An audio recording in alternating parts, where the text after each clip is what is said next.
In today's video, I'm going to teach you how to download Rakuten Viki.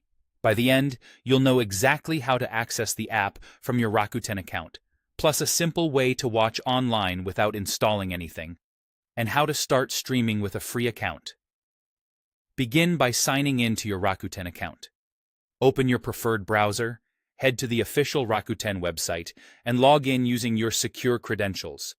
Make sure you're on the real Rakuten site and connected to a trusted network for your privacy. If you're already signed in, you're a step ahead. Once you're in, scroll down the page until you see the Rakuten Viki option.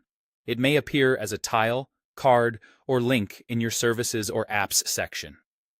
Click Rakuten Viki. This takes you to the official destination for Viki, where you can proceed to get the app. From here, your device will guide you to the correct version, whether that's a download for your computer or the appropriate store page for your phone or smart TV.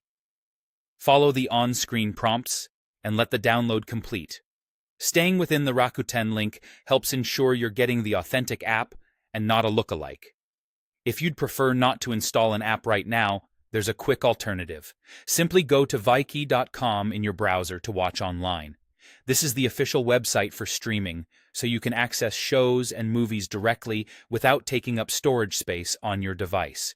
It's a great option if you're on a shared computer or testing the service before installing the app. To start watching, log in or create a free account. If you already have Viki credentials, just sign in. Otherwise, choose the option to create a free account and follow the prompts. Setting up a free account only takes a moment, and it lets you keep track of your watch history, save favorites, and resume where you left off across devices. You can always explore upgrades later, but a free account is all you need to begin streaming. That's the full process. Log into your Rakuten account, click Rakuten Viki to get the app through the official link, or head to viki.com if you want to watch online without installing anything. Then log in or create a free account to start watching. For easy access next time, pin the app on your device or bookmark viki.com in your browser. Enjoy your shows, and thanks for watching.